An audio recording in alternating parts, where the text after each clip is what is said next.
Hello guys, कैसे हम सब? आई होप आप सब अच्छे होंगे। स्वागत है आपका आज की कहानी में। कहानी की शुरुआत में हम देखते हैं एक कपल किस कर रहे होते हैं। कभी वहां पर एक नैन्सी नाम की लड़की आती है, लेकिन वो उन दोनों को किस करते हुए देखती है तो वहां से जाने लगती है। मरिंडा, जो कि जैक की फियांसे थी, वो कहती है कि निकाल दो नैन्सी को। जैन बोला क्यों? तो मरिंडा बोली मेरे से बहस करने के लिए। तो जैन बोलता है मैं नहीं निकाल सकता, वो हमारी सबसे बेहतरीन एम्प्लॉय है। तो मरिंडा बोलती है या तो तुम इसको रखो या फिर मुझे। मरिंडा नैन्सी को बहुत सारी उल्टी सीधी बातें करती है। तो नैन्सी बोलती है सर, बेहतर यही होगा कि ये प्रेजेंटेशन आप ही करें। अब नैन्सी रोते हुए वहां से चली जाती है। तभी अभी सुबह नैन्सी अपने मुंह पर कुछ लगाती है तो उसकी माँ पूछती है नैन्सी तुमने ये क्या लगाया है? नैन्सी बोली मत पूछिए, रहने दीजिए। तभी उसकी माँ बोलती है तुम ऑफिस क्यों नहीं गई? दोपहर हो गई। वह बताती है मुझे निकाल दिया गया है क्योंकि मैं एक डरावनी चुड़ैल हूँ। वो दोनों माँ बेटी आपस में करती हैं। नैन्सी की माँ बोली तुम सबसे ज्यादा सुंदर हो, जरूरी नहीं है बाहरी खूबसूरती से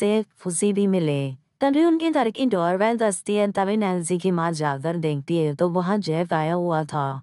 नैन्सी बोली आइए सर, अंदर आइए। तो बॉस बोलता है कल जो भी हुआ मैं उस सबके लिए माफी मांगता हूँ। जो हुआ गलत हुआ। रही बात नौकरी की तो वो अब भी तुम्हारी है, पहले भी तुम्हारी थी। लेकिन नैन्सी आने से मना कर देती है। तो तभी जैक उसकी तारीफ करता है और कहता है तुम एक गुड प्रेजेंटेटर हो और एक खूबसूरत लड़की भी। नैन्सी की माँ बोलती है वो अब वापस नहीं आएगी और नैन्सी की सैलरी बढ़ाने की बात करती है। बॉस ये मंजूर कर लेता है। अब जैक नैन्सी से बोलता है नैन्सी मुझे तुम्हारी जरूरत है। तभी नैन्सी बोलती है मैं वापस आऊंगी और नैन्सी को जैक ने थैंक यू बोला।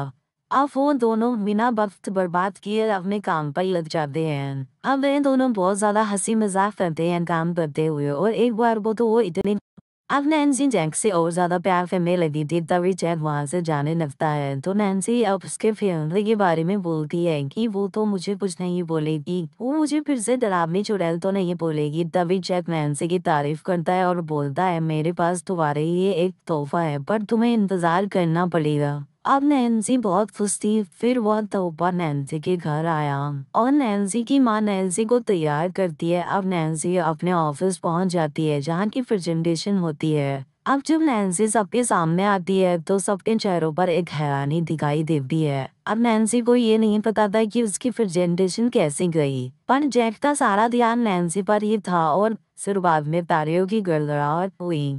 जैक नैन्सी के पास आता है और उसको थैंक यू बोलकर उसकी तारीफ करता है। तो नैन्सी बोली आप मेरी तारीफ कर रहे हैं ये प्रेजेंटेशन की। तभी वहां मरीना आ जाती है और जैक के लिए बुरा भला बोल भी है कि ये ड्रेस मैंने बताया है ताकि तुम अच्छा नाम करो, वरना जैक को कोई फर्क नहीं है तुमसे। नैन्सी अमांडा की ये सारी बातें सुनकर गुस्सा हो जाती है। फिर जैक उसके पीछे भागता है और जैक बताता है क्या वो यहाँ थी, मैंने तो उससे ब्रेकअप कर लिया। वो थोड़ा आपस में सारी बातें क्लियर करते हैं। तभी जैन बोलता है मैं तुम्हारे बिना नहीं रह सकता, ना कि सिर्फ ऑफिस में, अपनी पूरी जिंदगी में। तो नैन्सी बोली लेकिन मैं तो एक डरावनी चुड़ैल हूँ।